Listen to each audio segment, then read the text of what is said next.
Assalamu alaikum. Have you ever wondered how it feels to escape the hustle and bustle of the city and come and engross yourself into the forest? Well, today I am at Kereta Forest in Kiambu County to meet and greet with a very adventurous lady whose life is intriguing and revolves around hiking. She goes by the name Alia Datoo.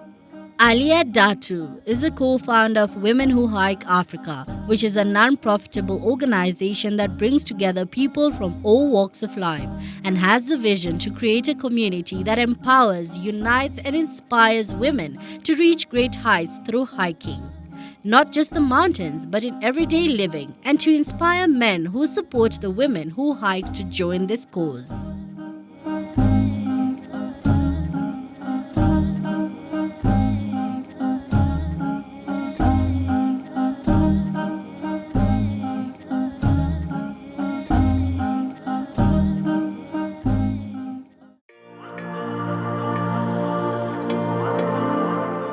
I am finally here with the very beautiful Alia Datoo. Welcome to the show. Thank you, Aisha. Now to begin this, Alia, describe yourself in 2 minutes. In 2 minutes, just take a look around you and you'll discover me. This is me. I'm in my home, I'm in my environment. I'm a person who's very passionate about nature, who loves nature. This is my reset. So I'm normally in nature every 2 weeks. And I look forward to this because we all have busy lives. I have one too. I work an 8 to 5 job at a school.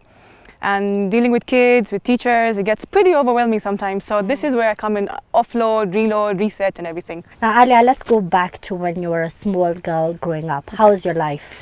So I was raised by my mother single-handedly. My mom and dad divorced when I was barely, I think I was probably 2.5 or even younger, if not younger. So I grew up very sheltered.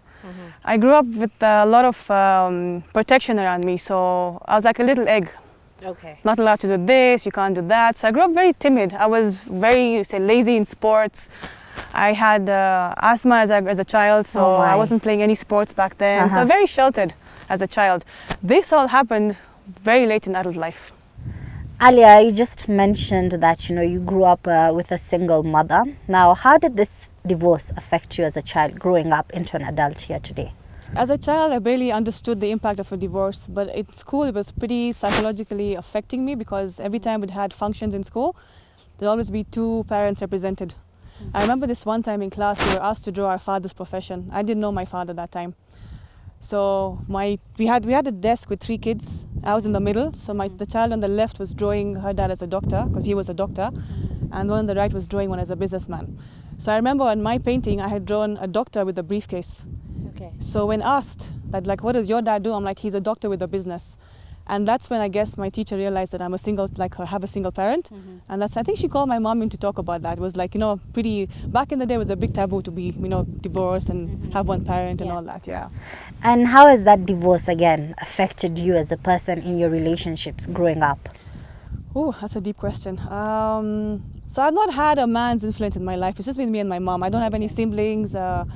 There's no male figure, you could say, in our lives. So it's made me a very strong woman. As a result, it's been really hard to relate with people of the opposite sex because you come out very strong sometimes. You come out dominating and stuff. Well, I'm not dominating. I'm very independent, I can say. So people don't really take that very nicely. And there's always an ego at play. So unless you really understand who the Alia is and where she's coming from, you might not understand it. You might say, oh, she's very aggressive, she's very dominating, she's very, out there. But that's not the case. I'm the last person to be that way. How did you get into hiking? I wonder too. So, like I mentioned earlier, hiking happened very late in life. I guess we all have those doldrums in life where life goes up and life goes down. And I think this was one of those phases where life was a bit, on the downside or downscale for me. And one of my friends was like, let's go climb long enough. We've never done this in our lives. Let's go and climb it. So there I was, not knowing what I'm undertaking. I was there climbing long enough. I'm asthmatic, so, the worst thing you can do as an asthmatic is go unprepared to climb Mount Longonot. And I remember while climbing to the summit, I was thinking to myself, like, why am I doing this? Okay. And I almost gave up 1,000,000 times on the way to the top. But when I got to the top, I was totally, in awe. I was like you made it. I made it. I was like, I made it. And it had a very deep lesson for me. Like, if I can overcome this, because this was the hardest thing I'd ever done in my whole life. Like, it was pushing me physically, mentally, in every which way. And I overcame that challenge. And so I told myself, if I can overcome this, I can overcome anything in life. Amazing, amazing. So Alia, how was your life before hiking? What, on the weekends, what would you do? My weekend was just like any other weekend. I'm not being judgmental here, but it's like what normal people do. Like they would, well, not normal people, but everybody else does. Is like, probably stay at home and watch TV, or go to the theaters, or go to the malls. There's not really much one can do in Kenya if you're not, attuned to outdoors. You probably go out, have, a meal somewhere, go watch a movie somewhere, go, go play some, do some bowling and stuff. But that's all, again, that's I'm an introvert, so I need some time out. I need to be on my own. And when you're in that environment, you work throughout the week, and you come on a Sunday and you're again out in public, it doesn't really help you. You can't really offload and recharge yourself. So yeah, that was how I was before. Constantly, in this busy space in your head. Yeah. So what did you find out about yourself in nature? Because you said that, this all represents who Alia is. So how did it change you? It changed me in many ways. In one way, it made you a much calmer person, because when you're out in nature, just look around you. It's so peaceful, it's so calm. There's so much to see. And then secondly, the most important thing that came to as an awakening for me in nature was to appreciate God's beauty. Because how often do we say subhanallah for small things like trees and grass and the blue skies and the fresh air that we breathe? Nobody notices these things nowadays. So when you're in nature, it's like, wow, I'm just a very small fragment of the entire universe and creation. That's one of the biggest awakenings you can say I had in nature. Yeah. Again, when it comes to change, you just said you had a medical condition, that is asthma. Did you ever overcome it? So I had asthma as a child because it runs in my family, and then it went away. And then it came back again when I was, I think, 12 or 13, and then again disappeared. And then it came back as a result of being in nature, sadly. Something I love to do brought me back my asthma. But I realized that being out in nature actually helped me with my condition, because when you're in nature, when you're hiking, when you're going high altitude, it actually expands your lungs, and it actually benefits you that way, because your lungs get used to breathing thin air, cold air. So it does help you. I can't say I actually overcame 100%, but it reduced tremendously for me. I learned how to cope with it, basically. How supportive has your mother been? When you told her I'm going to hike, what did she tell you? In the beginning, she, as all mothers would have done, in the beginning she was quite scared, quite afraid, because you're outdoors. Anything can happen outdoors. One thing you can't take for granted when you're outside is how nature's gonna, respond to you. So of course, in the beginning, I met a lot of resistance from her. She was totally against the idea. I had to always, assure her that, what, Mom, I'm safe. I'm people who, know what they're doing. So don't worry about me. And surprisingly, till now, although now she's accepted the idea and she knows that this is something that I do for myself and something I need to do, she's accepted it. But still, every time I go out, please be careful, make sure you come back on time, take your meals. She's still overprotective, basically. She hasn't let go on completely. Yeah. Now, your first hike was at Longonot. Yes. Now, how did that experience make you a full-time hiker? I just love being outdoors. I mean, being outdoors is something that's always probably been inside me, but never came out until Longonot happened. It wasn't the best experience to bring it out, but it did. And I just found myself enjoying staying outdoors, being outdoors, taking in all this beauty and nature, and the effect it had on me. It made me much calmer. This is my meditation. Like, you find people going into meditation, dens once in a while. This is where I come to meditate. So it has really changed my lifestyle. It's changed me as a person. If I didn't have hiking in my life, I don't see myself being where I am today. Yeah. Which brings me to women who hike, and today we are with you, and we want to hike with you. What inspired women who hike? The experience that I had, the impact the experience had on me, is what I wanted to give to other people. Because I realized that hiking now has become quite, exposed sport. It wasn't before. So when Women Who Hike started, it started with the aim of introducing people of different sex, different age, different, whatever it is, walks of life, to nature, and empowering them through nature, basically. So what is Women Who Hike all about? Is it just for women? So Women Who Hike was started off by two women. I have a co-founder with me. It's Okay. also called Alia, incidentally. Amazing. So it started by Women Who Hike, because Okay. even she's been on hikes with me before. Yeah. So that concept was taken out there, and initially we did intend this to be for an only women's place to come and just be alone, be by yourself, be yourself basically in nature. But then we also started getting a lot of positive response from men as well. Okay. And it's always a good idea to have men around, because in case something happens in Yeah. nature, they can, if there's a lion or something, why don't you go and deal with that? We're just going to sit at the back and, yeah.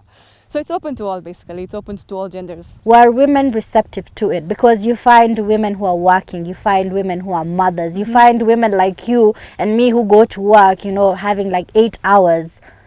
Did you get any sign-ups? That is an amazing question. I remember our first hike in Yeah. 2017 in October was at Zania Falls. It was our first hike. We weren't expecting much. Okay. We're just putting ourselves out there. But from that first hike, Touchwood, mashallah, we had 28 sign-ups, 28 women, and there was one retired general from the US Navy who joined us. So one man and so many women. Yeah. And it was amazing. And when I remember riding back in the bus, just, I think I sent out the video, I asked people so what brought you here? Why did you sign up?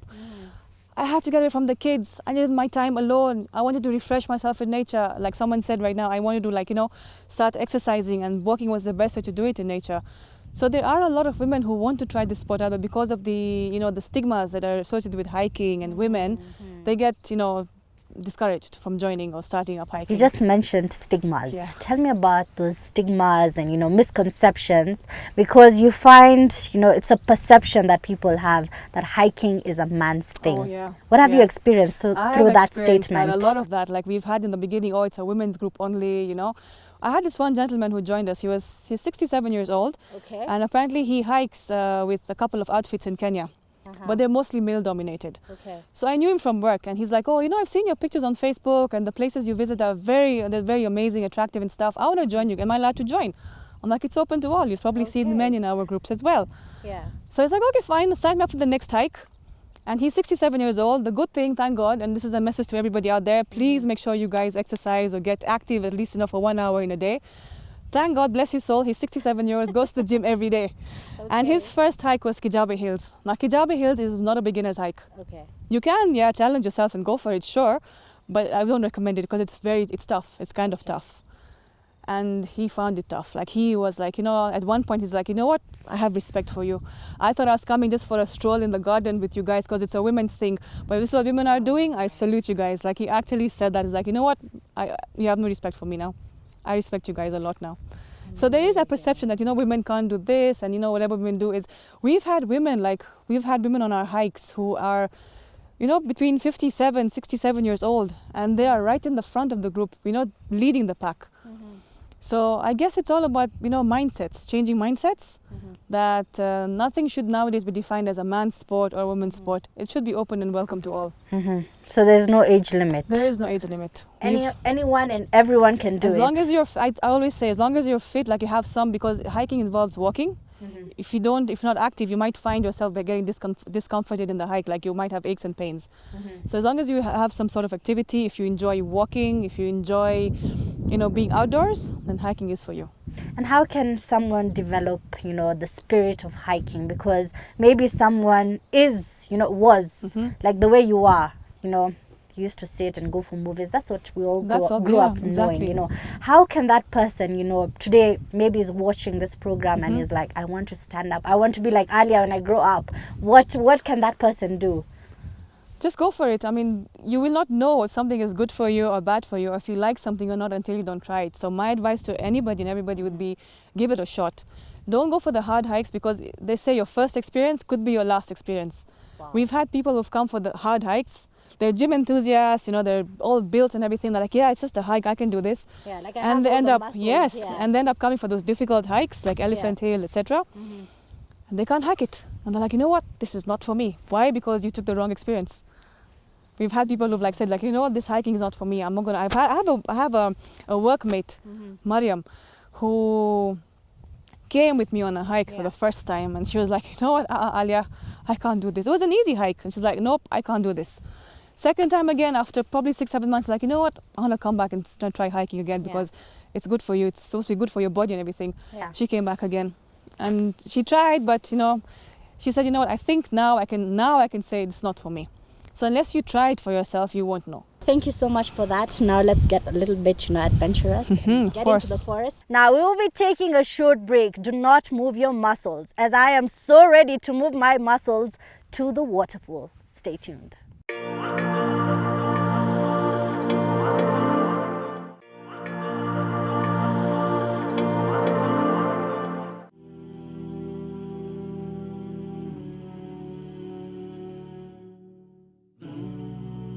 Time spent amongst trees is time never wasted. I have really resonated with that quote because it's been an amazing journey, and we're still continuing with this journey in this indigenous forest. Of course, with Alia Datoo, a very adventurous lady who grew up not having history of hiking, but today is making a change. Alia, we're in this amazing indigenous forest. Tell us something about it. Before we talk about this forest, did you notice the bamboos that had fallen behind as we came through the forest? So do you know what that is? No. You don't know. So usually the Aberdares or this area is, it's a ground for elephants. Okay. And when you find bamboo forests that have been, like bamboos that have been knocked down, that's usually a birthing place for elephants. Wow, so at some point that place probably birthed an elephant, or rather saw an elephant birth happening there. Amazing, amazing. So Alia, maybe for people who are out there, they don't understand what indigenous means. What does that mean? So indigenous basically means that this place, these trees actually are original. So they have not been replanted or done by any man. Yeah. The place actually existed with these trees from the very beginning. And some trees in this forest, there's another section in this place which has trees as old as, I think, almost 80, going back to 100 years old. Pretty old trees. Amazing. Yeah. Let's go into your experiences. What are some of your best moments you've had hiking? It's hiking in different weather. Like today we're blessed with sunshine, there's no rain. Yeah. But if you do the same trek in the rain, it's a whole different experience. You slip, you fall, and that's actually fun. Okay. I know it doesn't sound like fun, but it is. And apart from that, what is also my best experience, one of my best hikes has been Elephant Hills. Okay. I love going to Elephant Hills. Reason being, it's got 5 different terrains. You start up with a bamboo forest, you go to the moorland, you go to the rocks. Then there's a summit, of course. It's a very challenging hike, one of my most favorite hikes. Amazing. Any other good experience, something that you'll never forget? Of course, after long or not. After long, Yeah. They've all been different. They've all been, they all have their personal memories attached to them. I remember there was Ole Satima, which has both a good and a bad memory attached to it. The good memory being that we completed that hike in less than 5 hours. It usually takes about 6 to 9 hours to complete that hike. Of course, it has a bad memory attached to it as well, because that one time we went on in the rainy season and we didn't get home before 2 o'clock in the morning. We left nearly at, I think, 9 p.m. Yeah.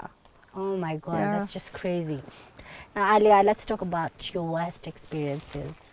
My worst experience. So, like I mentioned, one of them was Ole Satima, which we got late. It wasn't because of any injuries that happened, but because of the terrain, the weather wasn't very helpful, so we ended up delaying our hike there. It was really bad and scary for me, because when I bring people on a hike, I'm responsible for them. Yeah.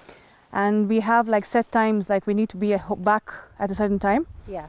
And when that doesn't happen, I become a bit anxious and develop anxiety. So it was a really bad one in the terms of, it was really, it was a lot of pressure. I was anxious, I was scared. We're in the mountain, we're not supposed to be on the forest past, a certain time. It could be dangerous. It was raining, it was pouring. But alhamdulillah, we all made it out safe and sound. Another bad experience, I could say, was one of my climbs to Kilimanjaro.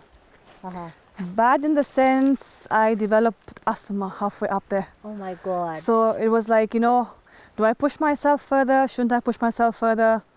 What to do? And I had to make a call, of course. Health always comes first. Yeah. I had to turn back, like almost just about 600 meters from the summit.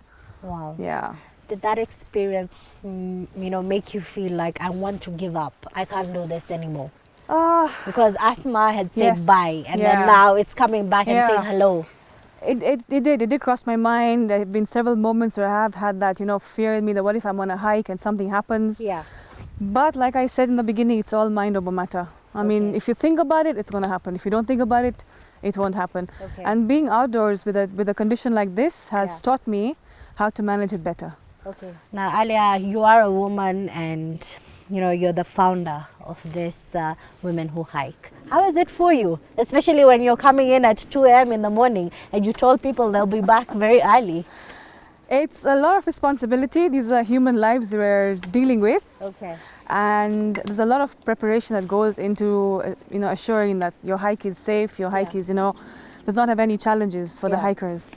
And then, of course, to brief the hikers, to update them on what to do, what not to do, what to observe. Yeah. I also have, alhamdulillah, I'm blessed with a good team of crew members who also have been well trained. Yeah.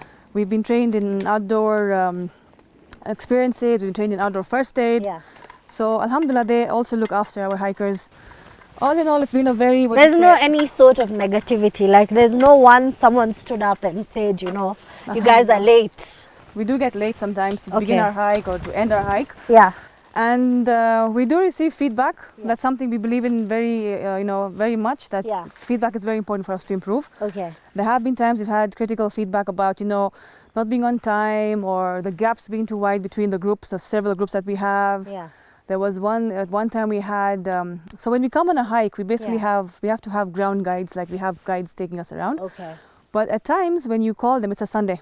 Yeah. Saturday night is usually a party night. Of course. So sometimes what happens is you might have called and prepared guides to be there for you, waiting for you at your destination, but they show up either drunk or they don't show up at all.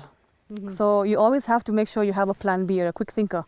You have to, like, you know, think, okay, fine, this has happened, this guy is drunk, he can't take us because what should I obviously, do you know, next? so what's because next? you've What do we next? committed to these people. Those are the challenges I face sometimes, and then of course being a woman, sometimes the guys are like, you know, why is she talking to me? Like, you know, why am I listening to her? Or why is she, like, you know, scolding me? Yeah. So Alia, when you know, someone comes for a hike like this with Women Who Hike, are there any rules and regulations for hiking? We call it mindful hiking. Okay. For one and for all, for example, is no littering.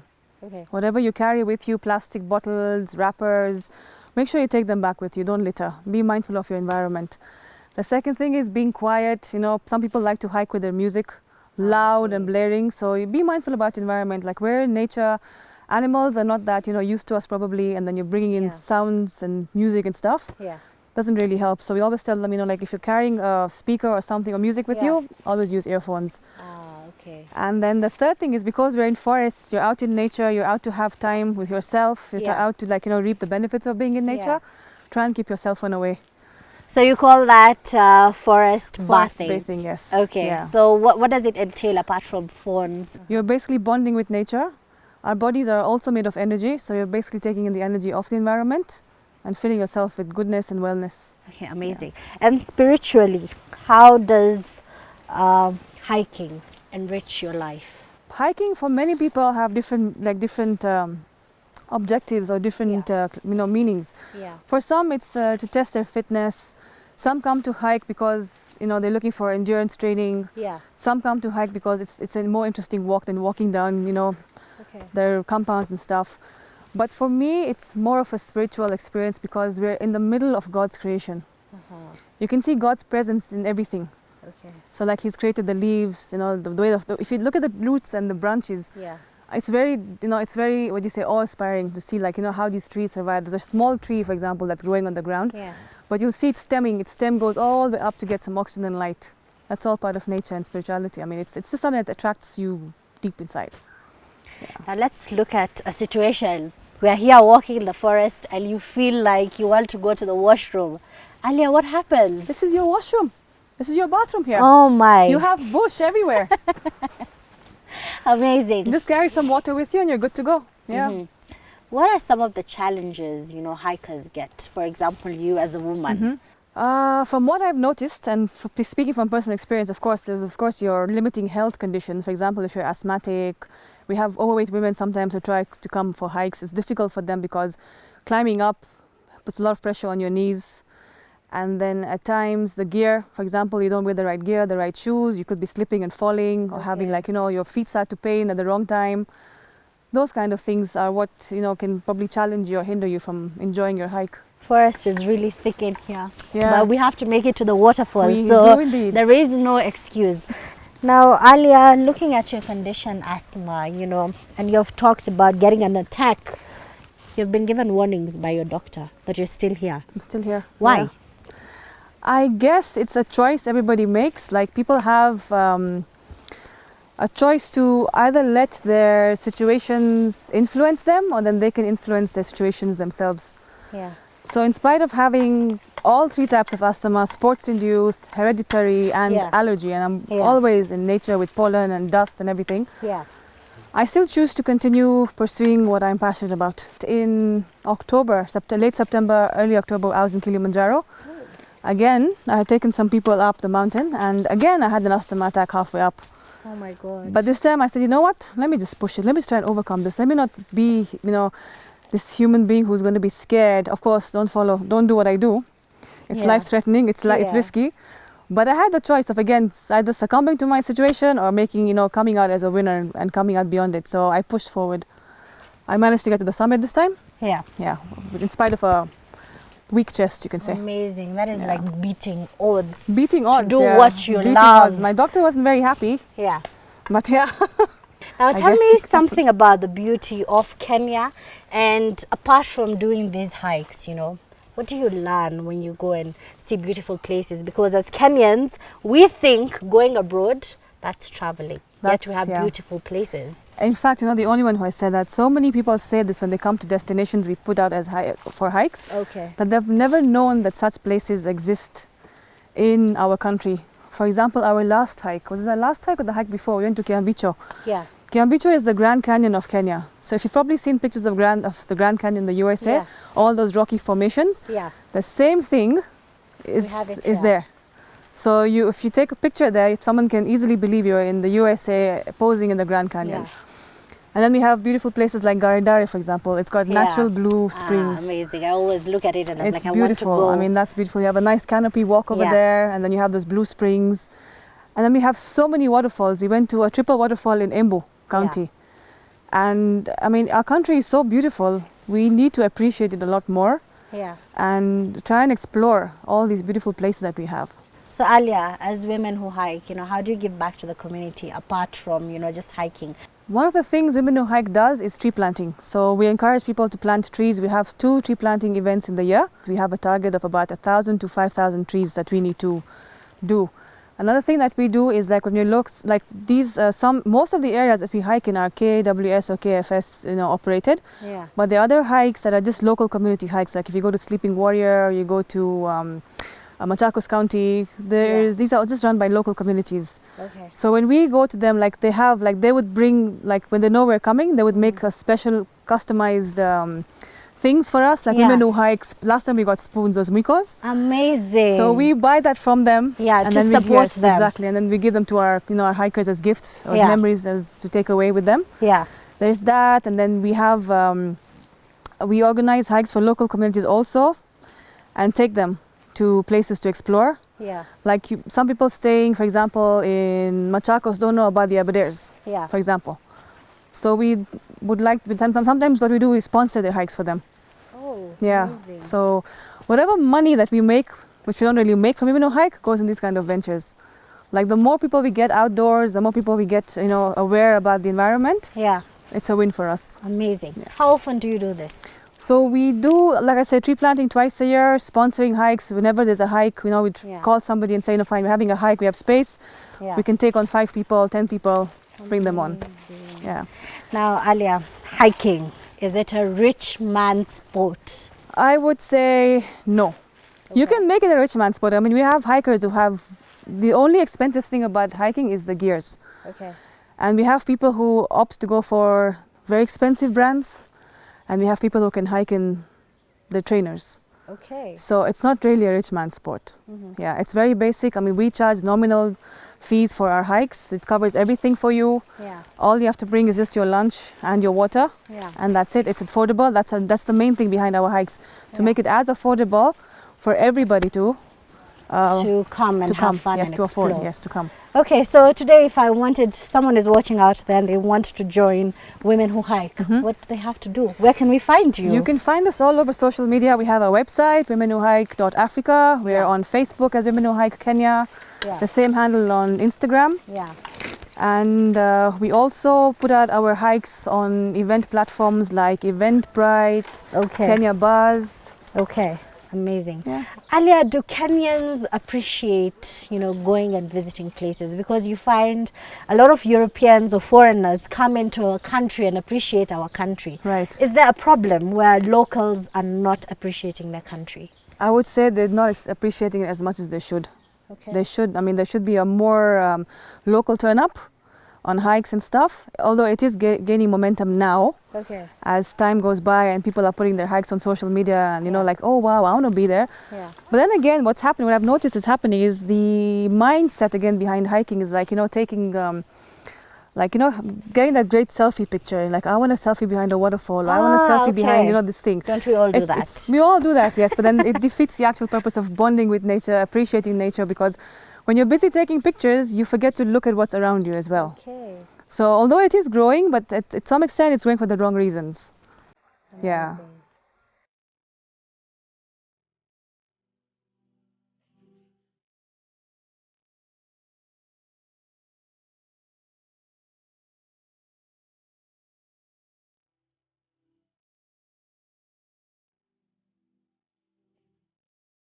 We finally made it to the waterfall. Such an amazing, amazing, amazing scene. I can't get enough of it. But before we got here, the ride was so bumpy. I fell, Alia fell, and we're so muddy. But what's adventure without falling and enjoying the ride?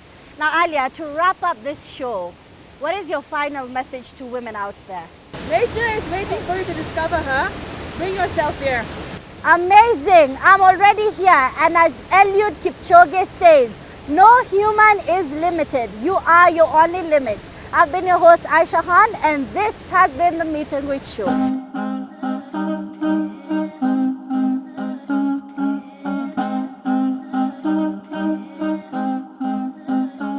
We give thanks and praise to Allah for what we are. Mashallah, tabarakallah. We give thanks and praise.